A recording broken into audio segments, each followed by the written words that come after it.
The PlayStation 2 was home to a somewhat overlooked gem known as Okami. The decision to continue the series on the DS handheld surely surprised many, but Okami Den managed to capture the essence of the original and present a solid adventure that would not only fulfill fans' expectations, but in some instances even surpass them. Now, the gameplay shares much in common with the original, as does the visual style that takes on a somewhat watercolor aesthetic. The vibrant and intoxicating nature of the presentation permeates throughout the entire adventure. Every village, beach, temple and open plain all pop to life on the screen. From the flowers that sprout up behind you whilst walking, to the subtle effects during battle, Okami Den is a real technical showcase for the DS that relies upon a truly inspired look to effectively convey its story. Now, it won't be for everyone, but if you're looking for something highly unique on the handheld, Okami Den more than fits the bill. Appearing at the launch of the handheld console, Super Mario 64 DS is essentially just a port of the N64 classic. There are a few differences though, mainly the inclusion of several new characters to play as, such as Yoshi and Wario for example, but the best addition to the port has to be the improved visuals. It's not a drastic change, but when taken into consideration the hardware it's running on, it's still pretty impressive. The first thing you'll notice are the character models themselves. When compared to the original, a lot more detail and polygons make up each of them, as well as little touches being made to the generous amount of stages that comprise the adventure. They are all here from the original, with all of the enemies and NPCs seeing the same visual upgrade that in all honesty makes the DS version one of the best ways to experience this classic platformer. From the snow-drenched hills of Cool Mountain to the scorching heat of Lethal Lava Land, there's an insane amount of variety included that helps the visuals truly shine. All of this graphical splendor does come at a cost though, as the frame rate can at times be quite unreliable, but it's nothing that takes away from the overall quality of the game. The World Ends With You is the product of Tetsuya Nomura, most often known as the brains behind the designs of some of the most influential games of all time. Now, it's essentially an action RPG that utilizes both of the screens on the handheld, especially during battle, that requires the player to control the action on the bottom screen with the stylus and the top with the face buttons. It's a really impressive setup with a striking graphical style to match. The gorgeous hand-drawn approach brings the city of Shibuya to life, as well as the cast of lovable characters you meet along the way. But what truly helps the visual experience excel are the battles. As I've already mentioned, they take place across both of the screens. Each attack and movement is incredibly fluid, with some of the more devastating moves having the ability to fill up the entire screen. If you never got around to playing this gem, it is well worth going back and checking it out. The DS was no stranger to quality racing games, but when it comes to choosing one of the most visually impressive, there is no denying that Mario Kart is a real contender. The series has always been a bit of a looker regardless of what machine it's on, and the DS release was no exception.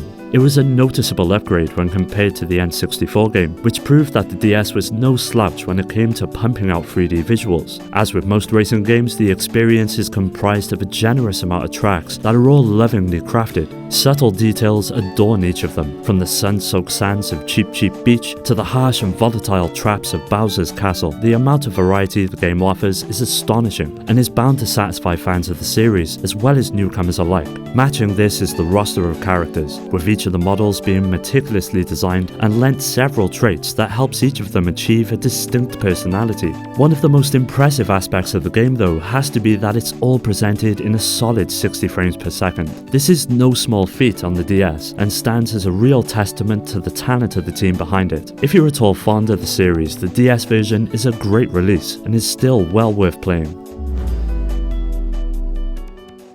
Ever since its inception on the PlayStation 2, the Kingdom Hearts series has always been a looker. The clash of Disney and Square's worlds has created some of the most memorable moments in gaming, and 358 by 2 Days carries on that tradition. Much like its predecessors, it sees you visiting a range of worlds which are all meticulously designed and presented. From the glitz and glamour of Wonderland to the more imposing nature of Castle Oblivion, each of the worlds manage to portray a distinct look and feel that helps each of them seem like a truly unique space to explore. Where 358 by 2 Days is at its best though is during the encounters with enemies. It's essentially an action RPG, so the battle system plays out in real time. And this is where the visuals begin to shine. Each attack, spell, or ability is usually accompanied by a series of effects that add a real weight to the on-screen action. Whether it may be the smallest of enemies to the more daunting boss battles, each encounter feels just as engaging as the last thanks to the way they play out. Of course, I couldn't end this section without talking about the several cutscenes that portray the narrative. In true Square Enix fashion, they are beautifully directed and presented. Each scene will draw you in and help push the overall quality of the story.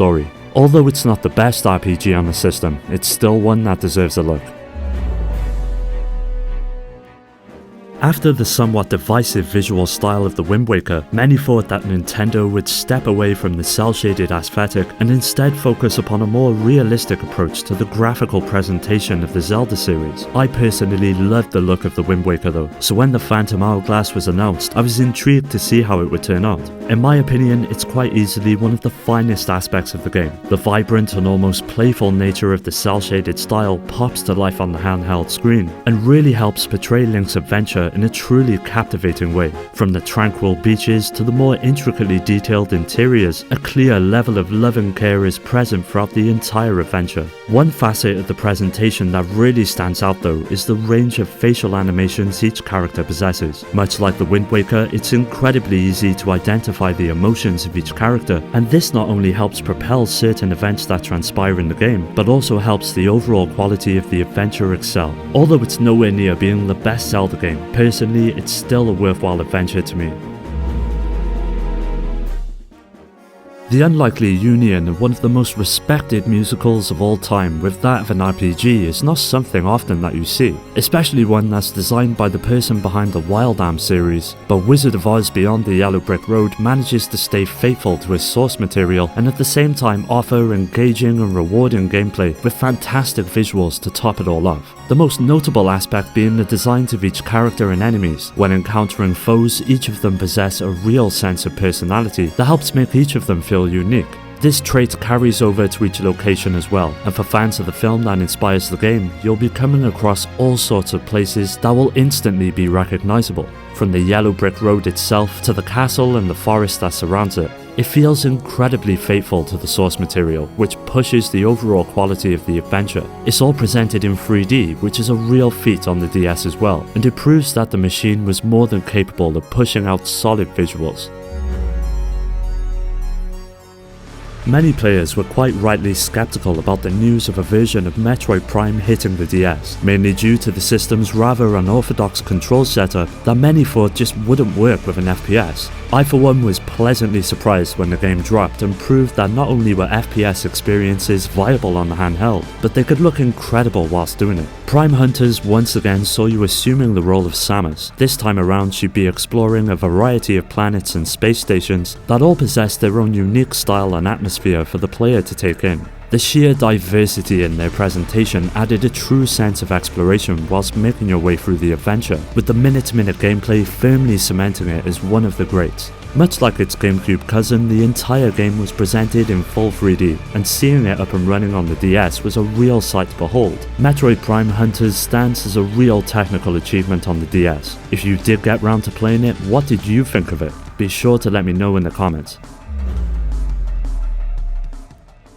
Solar to Robo has to be one of the most overlooked games on the DS. It's essentially an RPG that takes place in a steampunk world where dogs and cats have become the dominant species. As the player, you take up the role of Red and are soon plunged into an adventure that spans the entire kingdom. Now, the first thing that will strike many are the visuals. The style itself seems to be plucked right from Studio Ghibli, with all of the characters, but more importantly the hand-drawn environments looking and feeling like a real space. The amount of detail is jaw-dropping. NPCs litter the towns and an astonishing amount of subtle animations fill up the background. They are never static, may it be cars crossing a bridge or turbines turning in the wind. It all comes together to help draw the player into the world that's been created, and it fully succeeds. One of the best aspects of Solar to Robo has to be its gameplay as well. The adventure largely revolves around the use of airships that allows the gameplay to be taken to the skies, and because of it there are many different styles of play on offer, but they are all seamless. You could be chasing an enemy through the air just to find a piece of land to finish the fight on. If you're looking for a highly unique adventure, Solar to Robo has got it all.